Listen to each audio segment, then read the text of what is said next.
Preface. The greatest source of human joy and pain is found in the drama of love and relationships. Marriage has always been the most common context for this drama. Today, many question the viability and validity of marriage and openly wonder if it should continue to be esteemed as the bedrock of modern social development. The epidemic and explosive rise of the divorce rate adds further fuel to the fear, hopelessness, disillusionment, and despair people feel with regard to marriage. Many are skeptical and question their chances at success in marriage. The situation is so serious that some have opted for cohabitation without any formal contract or legal agreement, with the understanding that no commitment is involved, no strings attached. In essence, we are producing a generation whose appreciation and respect for the institution of marriage is disintegrating. Many victims of these failed marriages and divorced families develop resentment and suppressed anger, which manifest themselves in a generational transfer of broken relationships and emotional dysfunction. Because of the fear of failure, some have plainly stated that they neither believe in marriage nor intend ever to marry. The negative press given to high-profile individuals in sports, entertainment, politics and, sadly, the church, whose marriages have also fallen victim to the demise of relationships, has not helped. It has served only to further erode the respect, confidence, and the high position the marriage institution once held in the social structure of our communities. Where is this all headed? Where do we go from here? Will the institution of marriage survive the onslaught of negative reports, horror stories, and the proponents of radical society change who promote the idea that marriage has outlived its usefulness and value to human society? I am curious, if we do away with the traditional institution of marriage, what will we replace it with? What more effective and efficient arrangement could we find to secure the level of commitment, loyalty, support, sense of community, and love necessary to meet the basic needs of the human spirit, needs such as love, a sense of belonging and importance, security and mutual respect? Over the past 6,000 years, no civilization or culture has produced a better concept for orderly social development than that of the traditional institution of marriage. Every society and culture has recognized an instinctive desire and need for a formal arrangement for the healthy development of families. It is my belief that no matter how advanced man may become in science, technology, systems, and knowledge, he can never improve on the foundational precepts of marriage as the bedrock of social development. It is my conviction that marriage is such a good idea, only God could have thought of it. In spite of the many failed marriages, broken homes, divorce cases, and disillusioned products of failed relationships, marriage is still a good idea. In fact, it is the best idea. 10. Understanding love, marriage, still a great idea. Part 1. Understanding love trademark. Marriage, still a great idea. VC Hapter ONE. Marriage is like a precious gem. A lot of people are confused about marriage these days. In the eyes of many, the institution of marriage has become irrelevant, an archaic relic of a simpler and more naive time. They question whether marriage is still a good idea, particularly in today's more liberated and enlightened culture. Concepts such as honor, trust, faithfulness, and commitment seem old-fashioned and out of touch with modern society. Many people change partners as easily as they change shoes, and almost as frequently. This confusion over marriage should not surprise us, considering the bewildering barrage of worldly attitudes and philosophies that hits us at every turn.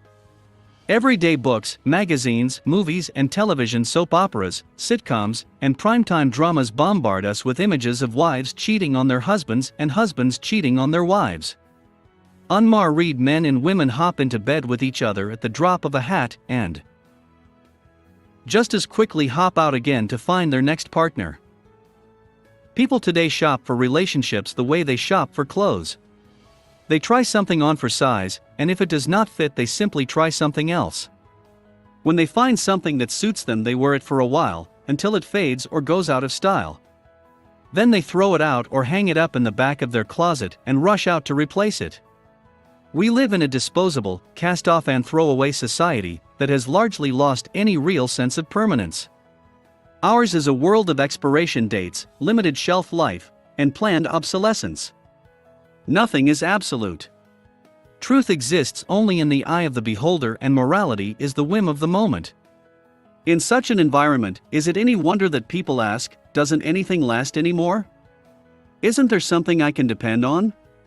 One major symptom of a sick society is when we attach to our human relationships the same attitude of impersonal transience that we display toward the inanimate and disposable items that we use in everyday life.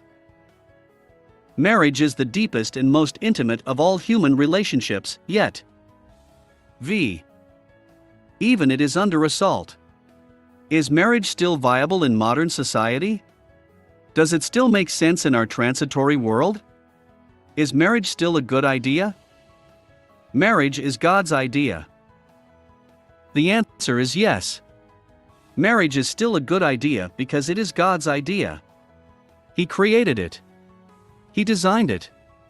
He established it and defined its parameters. Contrary to much contemporary thought and teaching, marriage is not a human concept. Mankind did not simply dream up marriage somewhere along the line as a convenient way of handling relationships and responsibilities between men and women or dealing with childbearing and parent-ing issues. Marriage is of divine origin.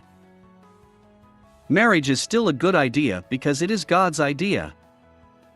God Himself instituted and ordained marriage at the very beginning of human history. The second chapter of Genesis describes how God, taking a rib from the side of the man He had already created, fashioned from it a woman to be a suitable helper, Gen 2:20, for the man. Then God brought the man and the woman together and confirmed their relationship as husband and wife, thereby ordaining the institution of marriage. From the outset, God established marriage as a permanent relationship, the union of two separate people, a man and a woman, into one flesh. When Adam first laid eyes on Eve, he exclaimed, "This is now bone of my bones and flesh of my flesh. She shall be called woman, for she was taken out of man." Gen 2:23, emphasis added. God's design for marriage is found in the very next verse. For this reason a man will leave his father and mother and be united to his wife, and they will become one flesh. Gen 2:24. One flesh is not simply the gluing of two people together, but rather the fusion of two distinct elements into one. If I glue two pieces of wood together, they are bonded but not fused. They remain two separate pieces of wood, and sufficient heat or pressure will break the bond. In the world of chemistry, different elements are linked to each other by chemical bonds that allow them to work together in a particular manner. If that bond is broken, those elements are released and go their separate ways. It is different with fusion. When two elements are fused into one, they become inseparable. A force of sufficient magnitude may destroy them, but it can never disjoin them. A man and a woman who have become one flesh under God's design for marriage cannot be separated without suffering great damage or even destruction. It would be the spiritual equivalent of having an arm or a leg torn from their bodies. 14. Understanding love, marriage, still a great idea. When God ordained that the man and the woman should become one flesh, He plainly had a permanent, lifelong relationship in mind. Jesus, the great Jewish rabbi and teacher, made this abundantly clear during a discussion with some Pharisees over the question of divorce. The Pharisees asked Jesus if it was lawful for a man to divorce his wife, pointing out that Moses had permitted it in the law. "It was because your hearts were hard that Moses wrote this law," Jesus replied. "But at the beginning of creation God made them male and female. For this reason a man will leave his father and mother and be united to his wife, and the two will become one flesh. So they are no longer two, but one. Therefore what God has joined together, let man not separate." Mark 10:5-9. What therefore God has joined together, let no man separate. If marriage were of human origin, then human beings would have the right to set it aside whenever they chose to do so. Since God is the one who instituted marriage, He alone has the authority to determine its standards and set its rules. He alone has the authority to do away with it. This He will not do, for the scriptures are clear. Marriage is a God-ordained institution that involves the joining of a man and a woman as one flesh in a lifelong relationship. This institution will last as long as human life lasts on earth. Only in the life to come will marriage be dispensed with. Marriage is a foundational institution. Another important truth about marriage is that God established it as the first and most fundamental element of human society. While the family is the basic foundation of any healthy society, marriage is the foundation of the family. Marriage is a foundational institution that predates all other institutions. Before there were nations or governments, before there were churches, schools, or businesses, there was the family, and before the family there was marriage. While the family is the basic foundation of any healthy society, marriage is the foundation of the family. Marriage is foundational because it is on this relationship that God began to build society. When God brought Adam and Eve together in the garden, marriage was the framework for the development of their social interaction as they grew together. It was in the context of marriage that they learned their responsibilities toward each other and lived out their commitments to each other. Marriage is like a precious gem 15. Human society in all its forms depends on marriage for its survival. That is why the current low regard for marriage in the minds of so many is so dangerous. With all traditional values and foundations being assaulted at every turn, is it any surprise that marriage is under attack as well? With so many people so confused about marriage, is it any wonder that society in general is in such disarray? The adversary's global attack on marriage is actually an attack on society itself, and ultimately an attack on God, the creator and manufacturer of society and marriage. The adversary knows that if he can destroy marriage, he can destroy families. If he can destroy families, he can destroy society, and if he can destroy society, he can destroy humanity. Marriage is also the foundation upon which the church, the community of believers and God's special society, rests. The New Testament describes the relationship between Christ and his church as being like that of a bride. Groom to his bride. This analogy has significant implications for understand.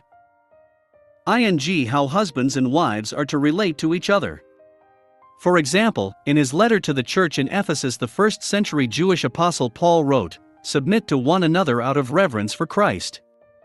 Wives, submit to your husbands as to the Lord. For the husband is the head of the wife as Christ is the head of the church, his body, of which he is the Savior. Husbands, love your wives, just as Christ loved the church and gave himself up for her. For this reason a man will leave his father and mother and be united to his wife, and the two will become one flesh." This is a profound mystery, but I am talking about Christ and the church, Ephesians 5:21-23, 25, 31-32.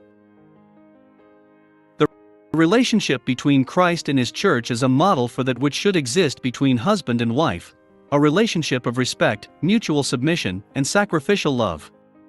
From Genesis to Revelation, the Bible often uses the word house to refer to the smallest and most basic unit of society, the family. The house is the foundation of society, and marriage is the foundation of the house. The health of a marriage determines the health of a house, and the health of a nation's houses determines the health of the nation. A healthy house is the key to both a healthy church and a healthy society. Misconceptions of marriage. It is the same in the church. A church's health depends on the health of the houses of its members, particularly those in leadership. Good family management is a fundamental requirement for church leaders. Paul made this clear when he wrote to Timothy, "Here is a trustworthy saying, if anyone sets." 16. Understanding love, marriage, still a great idea. His heart on being an overseer, he desires a noble task, 1 Tim 3:1. Among other things, he must manage his own family well, and see that his children obey him with proper respect. If anyone does not know how to manage his own family, how can he take care of God's church? 1 Tim 3:4-5. A healthy house is the key to both a healthy church and a healthy society. The measure of a healthy house is a healthy marriage. Marriage is a foundational institution. Procreation is not the primary purpose of marriage. One misconception many people have, both inside and outside the church, is that the primary purpose of marriage is the propagation of the human race. The Bible indicates otherwise. Although in Genesis 1:28 God issued the charge to man to be fruitful and multiply, and although he defined marriage as the parameters in which reproduction should take place, procreation is not the primary purpose of marriage. God's command had to do with creation and subduing the created order. God blessed them and said to them, "Be fruitful and increase in number, fill the earth and subdue it. Rule over the fish of the sea and the birds of the air, and over every living creature that moves on the ground." Gen 1:28. God created man male and female, and he expected them to procreate and fill the earth with other humans, all of whom would rule over the created order as his viceregents. Marriage was essentially a companion. Ship covenant, the relational structure through which men and women husbands and wives would join and become one flesh and together rule the earthly dominion God had given them.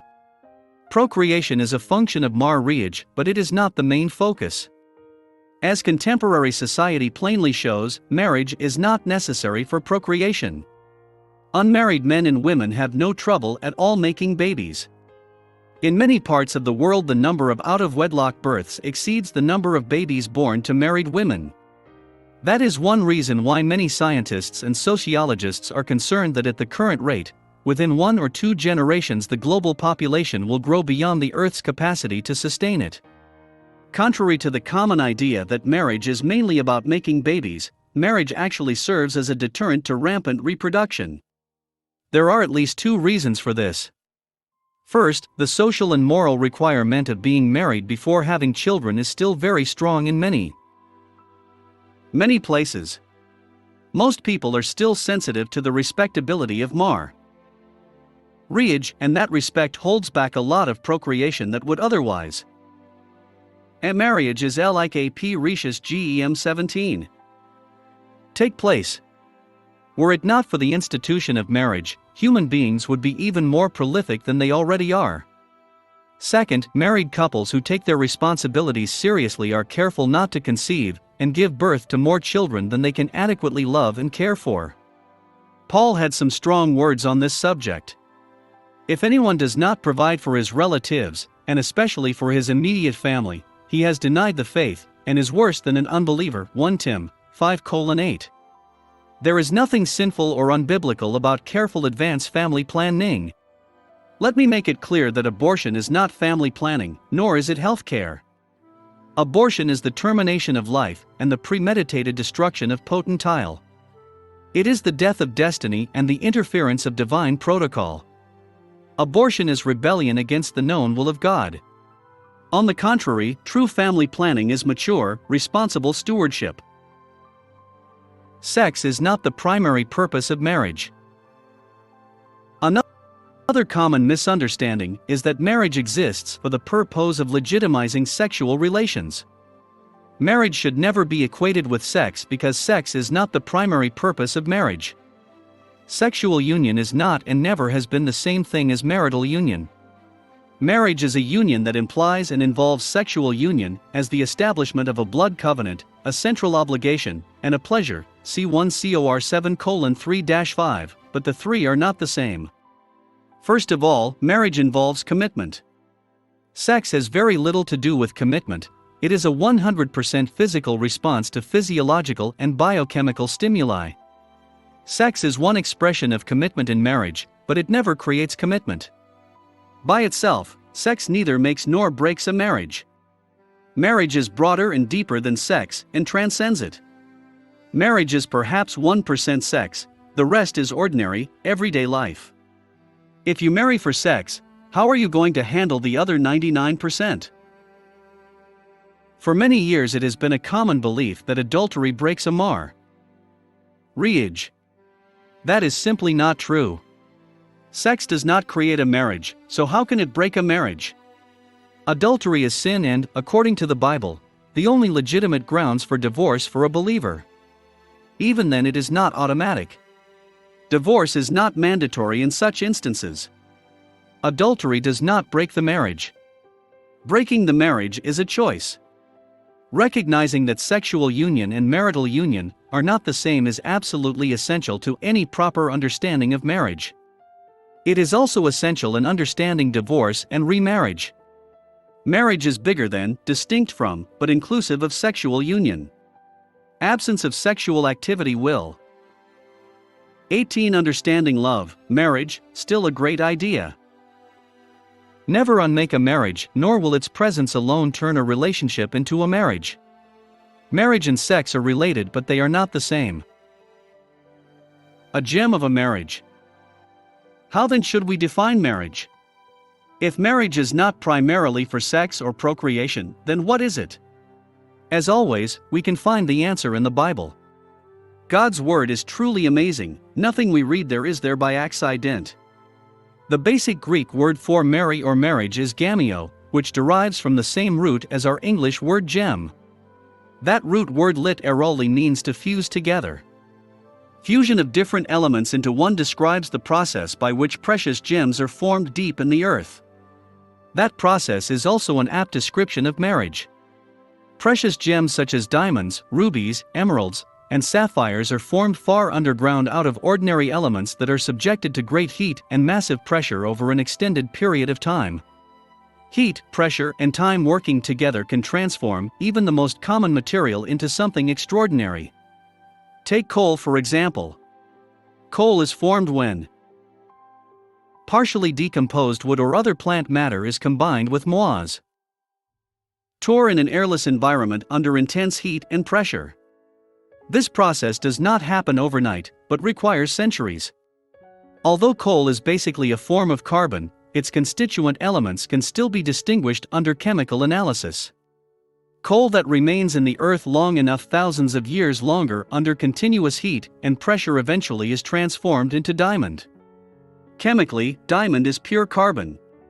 The distinct elements used in its formation can no longer be identified. Pressure has fused them into one inseparable element. Heat gives diamond its luster. It takes only a few minutes to get married, but building a marriage requires a lifetime. Marriage as God designed it is like a precious gem. First of all, it develops over time. Diamonds don't form in 10 years, they require millennia. It takes only a few minutes to get married, but building a marriage requires a lifetime. That's one reason why God established marriage as a permanent, lifelong relationship. There must be sufficient time for two people with separate and distinct backgrounds and personalities to become fused together as one flesh. Secondly, godly marriage becomes stronger under pressure. A diamond is the hardest substance on earth. Millions of tons of pressure over the sands of years fuse and transform carbonized matter into a crystal that can. A marriage is like a precious gem 19. Withstand any onslaught. A diamond can be cut only under certain conditions and using specially designed tools.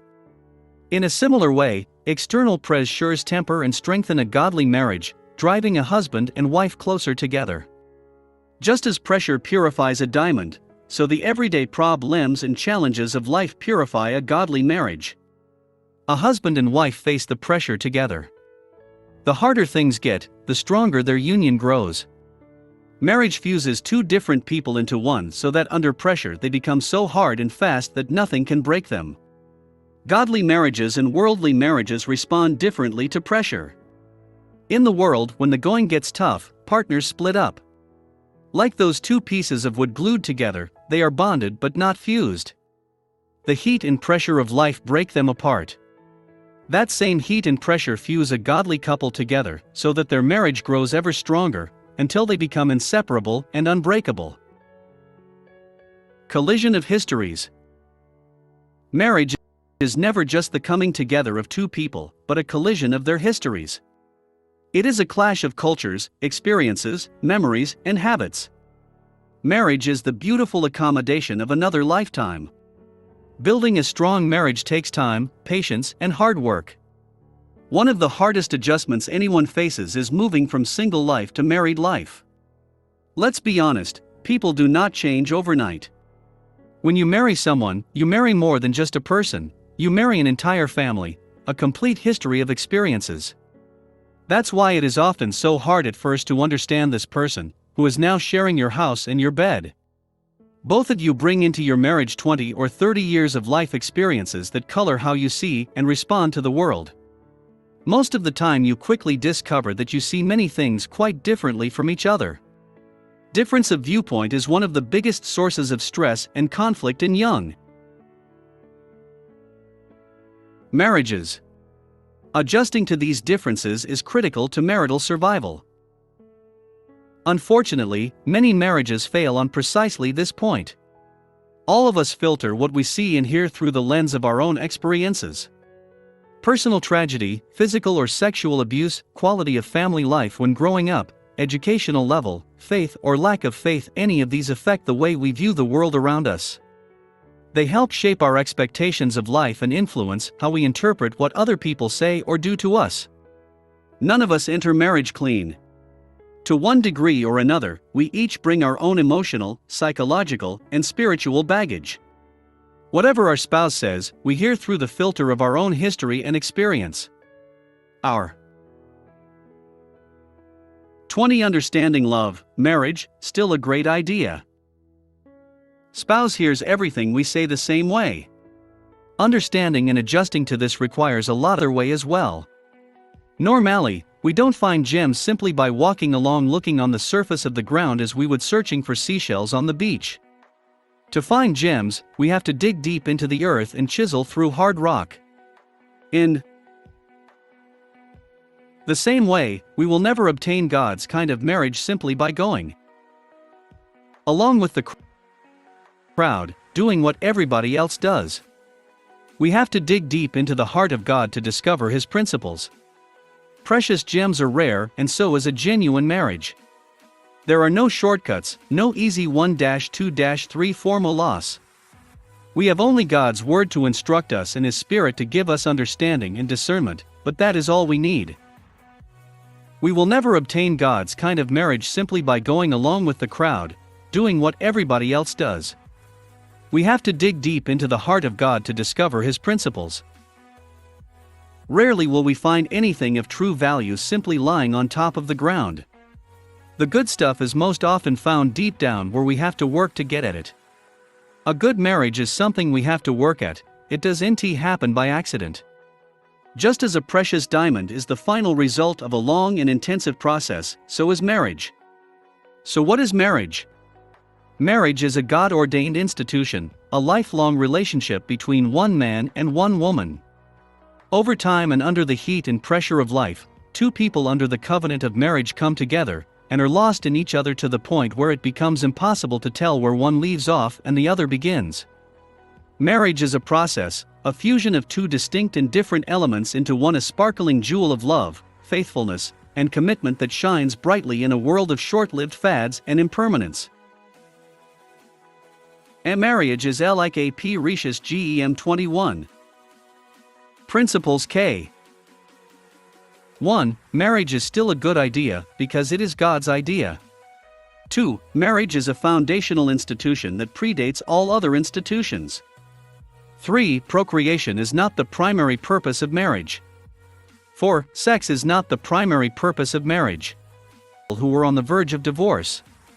The husband picked me up at the airport, and during the 2.5-hour drive to their home he and I had plenty of time to talk. He began pouring his heart out to me about how much he loved his wife, and yet nothing seemed to be working out right. Continual pressure and friction in their relationship had brought them to the point of being ready to call it quits. Things had gotten so bad that they were not even sleeping in the same bed. This troubled husband could not understand what had gone wrong between him and his wife. He was begging me for some answers. I told him that I couldn't talk to him by himself because two people are involved in marriage. I would have to talk to the two of them together. It was very late when we arrived at the house, but instead of going to bed the three of us sat down and began to talk.